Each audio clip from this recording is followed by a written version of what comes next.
What is going on, everybody? The PGA Championship in Louisville, Kentucky at Valhalla is here. And we're going to go over today the board because I plan on gambling heavily for this tournament. And I'm very, very excited. Been doing some deep dives. I've watched probably 3 or 4 hours of different tournament play from the Ryder Cup to the 2014 PGA Championship at this golf course. I watched this morning just a flyover from a Kentucky local station. It's hard to tell, I guess if you're not there, really what they've done. They've made changes since it was there last. Tiger said that he thought they just opened it a little up, but for the most part, and changed the greens. But he thought the bones of the course have not changed. I mean, the gist of it, this thing's long. And to me, this is the theme of today. Like, this is not about randos. To me, this tournament, the big board, obviously you got two major favorites. Scheffler 4-1. We'll dive into it. I'm excited because I've been cold. I'm not going to lie. I started off hot, made a lot of money, did solid at the Masters, and now we got to buckle up because coming down the home stretch, this and Pinehurst are going to be fantastic. A lot of people in the media have blasted this course. I think it looks pretty good. It definitely looked good in the Ryder Cup, I think in 12 and the 2014 PGA Championship. But before we dive in to some of my bets, I got to tell you about my friends, my partners, and the official ticketing app of this podcast. And if you want to go to an event like the PGA Championship, if you want to go to an NBA playoff game, if you want to go to an NFL playoff game, you want to go to anything. NFL playoffs are a little while away, but we're going to know the schedule here very soon. If you want to go to any of these events, concerts, comedy shows, I was just at the gym listening to a Theo Vaughn podcast with Zach Brown, the lead singer for the Zach Brown band. And it was funny. He was telling good stories. I was like, I've seen that guy. I saw him open up for Kenny Chesney back when I lived in Philadelphia. He was excellent. If you want to go to a concert like that, just go to Gametime. Very, very easy to use. Promo code John. Like I said, take the guesswork out of buying tickets with Gametime. Download the Gametime app, create an account, and use the code John, John, for $20 off your first purchase. Terms apply. Again, create an account and redeem the code JOHN for $20 off. Download the Gametime app today. Last minute tickets, lowest prices guaranteed. Doesn't get much more fun than this. And really, this is a product of Live Golf that some of the best players in the world are long gone, and we don't get to see all these guys play together. It's really 4 times a year that John comes back now. Obviously, Bryson, Cam Smith. I don't expect. If you told me DJ misses the cut by 10, I'd believe you. But, I mean, he just doesn't try anymore. There's no disputing in his heyday. He's one of the great players of his generation. But we miss those guys. And that, to me, has added intrigue to, obviously, the majors, which have always been a big deal. But to me, now they're a bigger deal because the best of the best are all playing with each other. And, I mean, I don't want to dive too much into this, but I watched some of Tiger's press conference, and let's face it doesn't feel like they're that close. And I don't blame Tiger for doing this because he's very protective of the PGA Tour. And let's face it, what he didn't build it because it already existed before he got there, but he elevated it to a whole nother level. And I don't blame him for nostalgic's probably the wrong word, but, being on Team PGA Tour and not liking Piff and Liv and kind of trying to attempt to out negotiate them. It's impossible. So let's just figure out a way to get together. The sooner, the better. And they always like, what's best for the players? Let's just do what's best for the fans. And then you guys will get paid out. But I'm kind of tired of talking about that topic, at least for the time being. But regardless, watching this course, it's fucking long. It's really, really long. I mean, they got multiple par threes they could play between 235 and 250 yards. They have several par fours that are pushing 500 yards. And even Tiger talked about it in all his years coming here. The tees are. This is a long golf course. Well, it's supposed to rain over the course of the week. Well, what does rain do to a golf course? It sure softens it up, meaning the ball ain't running on the fairway. And when you hit shots, they immediately stop. So that's really benefiting the long hitters. And let's face it, when you look at the top of the board, it's all long hitters. Now, big picture, Scottie, he's 40-1 to win the Grand Slam. I don't say it was controversial. It wasn't controversial at all. Even though a month ago, when everyone's like, would he leave the Masters? My girlfriend kept saying, like, why do they keep talking about this? She's not even close. I'm like, well, he kind of said it. And then everyone, clearly, he was never going to leave the Masters because she was still a month away. Well, the baby's out. I don't think he talked today. It happened sometime over the last, let's just guess, 5-6 days. How much he slept, how much he's practiced, I'd say would be a pretty big deal.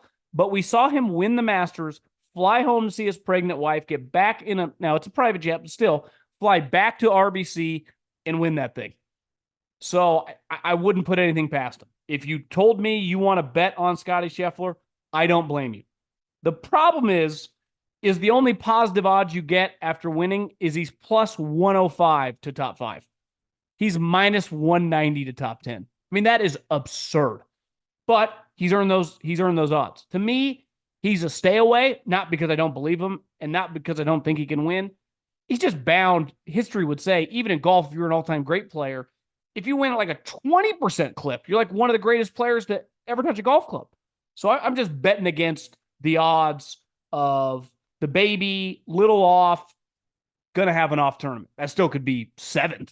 I don't expect him to miss the cut, but I'm betting I like him much more at Pinehurst, where I think he's probably going to win. I think this week someone else wins. Now, I put $1,000 on Rory to win the Masters at it was either 9 or 10 to, it was 10-1. Maybe it was 11-1. And what's weird is I didn't even feel that great about it. I just thought, maybe this is the time. And I remember 6 holes in, he's playing with Scottie Scheffler and Xander. I'm like, I should have just burned that money in my front yard.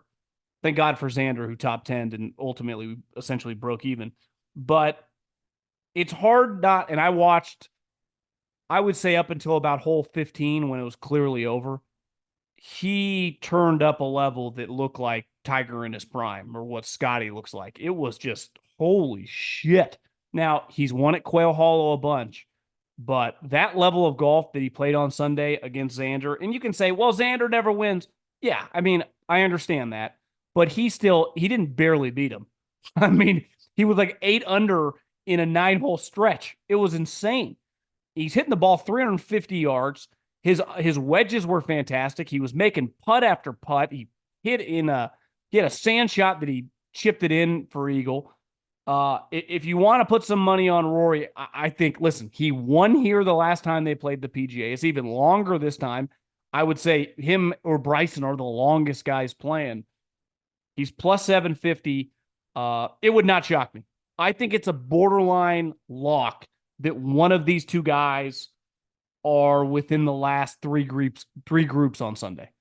And it wouldn't shock me if both of them are within a couple group range. The NBA playoffs are heating up, and so is the action at DraftKings Sportsbook, an official sports betting partner of the NBA. With same-game parlays, live betting, odds boosts, and so much more. Don't miss out as the NBA postseason winds down. And if you're new to DraftKings, you got to check this out. New customers bet $5 to get $150 in bonus bets instantly. Download the DraftKings Sportsbook app now and use the code JOHN, that's code JOHN, for new customers to get $150 in bonus bets when you bet just $5. Only on DraftKings. The crown is yours. Here's the group I like the most. I would not mess around with random guys in this tournament. I'm not even thinking about random guys. If you're not in the top 12 of odds, I'm not giving you a shot. Because I feel very, very confident that not just the winner, but the majority of the leaderboard is coming from that group. Xander Schauffele. Now, listen, everyone in golf media was making fun of him for last week, which my counter would be, I get he didn't play that well, but no one was beating that version of Rory. Would you have liked him to make a couple more birdies and make it a little closer? He doesn't win that often, but he does exactly what he did. He finished second and made almost $3 million. So to me, Xander, it might be one of the easiest bets of this. I would feel very, very good taking him in the top 10. Is he going to win? Should he have the third best odds? No, but his odds have to reflect that he'll probably finish fourth or he'll finish seventh. And everyone will be like, see, Xander didn't do, I don't know. He just made another $1 million. He's not Arnold Palmer. He's not Nick Faldo. He's not Tiger Woods or Phil Mickelson, but he's pretty freaking good. And it's one thing if he would have lost to some random guy like that, I get it. He lost to Rory McIlroy, who going into 18 was 8 under on the day, a course that was annihilating everybody. He was also getting a divorce, so maybe which he filed. To me, I don't even know what to make of Jon Rahm. I really don't. I don't have a take. I'm going to not have any money on him, but I just don't even know what to make of him. I really don't. And that's sad. And I think a guy like him who was in such a groove, let's face it, is just a little thrown off. My theory is just not comfortable with the ebb and flow of everything. He said today in his press conference that I still view myself as a PGA Tour member. Bro, you got paid hundreds of millions of dollars to leave because I do. He really liked the PGA Tour. Like he loved playing at Riv. He said he got sad when he drove by TPC Scottsdale. You know, it meant a lot to him. These tournaments, Memorial, where he should have won that one time, but he tested positive and they booted him. So I think he's kind of in a weird space. I think if he had to do it over again, I don't think he turns down the money. It got to such a high number, but I don't think he's having a fun time golf-wise at all. I mean, he knows it's Mickey Mouse. That's why he said a couple weeks ago that he wanted 72 holes. But you just can't turn down that type of money. A couple weeks ago, probably maybe it was after the Masters, I had a little extra coin in the after the tournament ended, and I just immediately live bet Ludwig to win. I have 2 outright winners, Ludwig and Max Homa. I guess the only concern with the old Vig is the knee, which he pulled out last week, but I don't see how you don't love him on a course where you got to hit it straight and you got to hit it far. Ludwig hits it about 330 right down the pipe. Great long iron player, elite just iron player in general. Streaky putter, but if he's just on greens, other guys are not on, I'm going to like his chances. And he's proven Ryder Cup, he'd never even played in a major, was fine, and then goes to the Masters first time, finishes second. So I like Ludwig a lot. Another guy in every podcast I've listened to, everyone likes this guy. I don't see how you don't. I mean, here's the thing with Bryson.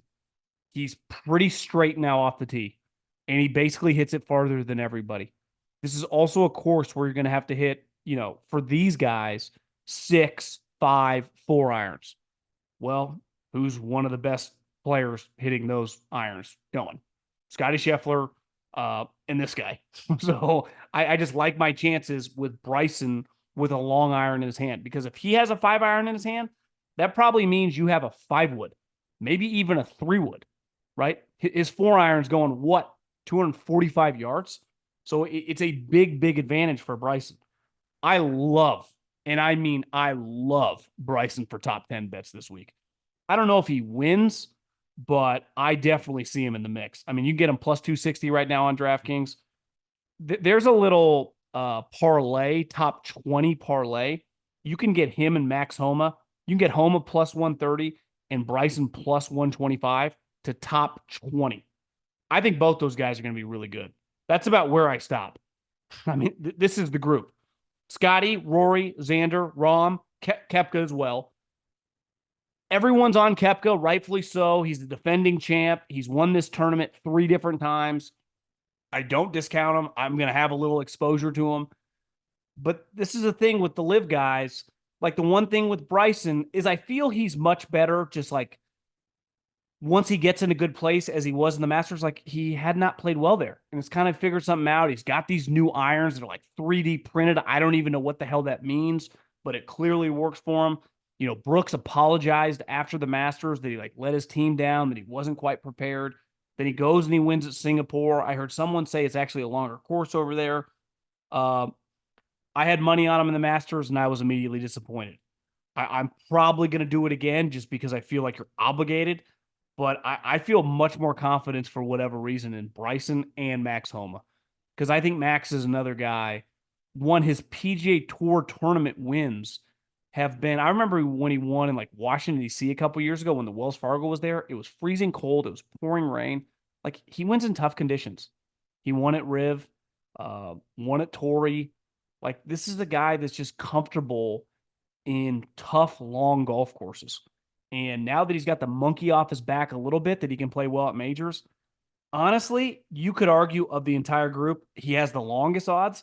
You could argue he has the best. I mean, he's a couple more good major finishes from not being in this like 30, 35 to range, and he's closer to like 20 to 22 range. Like, you could argue Max Homa, if he finishes well here and maybe another major this season, he won't be hovering in this 30 to 1 range anymore when it comes to majors. So I already dabbled on him and Ludwig to win a month ago, and those are the only guys I'm going to ride. I'm not going to add any outrights, but to me, there's a small handful of guys I see winning it. Like I said, the top guys: Koepka, Ludwig, Bryson, Homa. I just have a hard time. Cam Young can't putt. Tommy Fleetwood's never won anything. The Gala can't drive it straight. Jason Day can be a little smoke and mirrors. He's just a great putter. Hideki, shit, it feels like I haven't seen that guy in 3 years. Where the hell's he been? Zalatoris, the back could go at any moment. Tony Finau, no chance. Dustin Johnson, I don't think tries. So I think the top of the board is so freaking strong. Wyndham Clark has not been playing well. Morikawa was the one guy who definitely showed life at Augusta, but you don't have to hit it as far there. And that's a course where he got to play over and over. Like, I don't love him as much there, but if he's striping his irons, then he would have a chance to just top 10. But to me, he's a stay away. If you want to put Joaquin Neiman's kind of interesting, uh, I have a hard time even really having a take on him. That's the hard part of that live. Like, I get to watch, Ludwig and Homa. Bryson's a little unique because I feel like I've been watching him for so long. Even Koepka, you just know he shows up at the majors. You're just kind of betting on that. But I don't know. If Scottie wins this, I think he's in that 40 to 1 odds to win the Grand Slam quickly shifts to about 15, 18 to 1.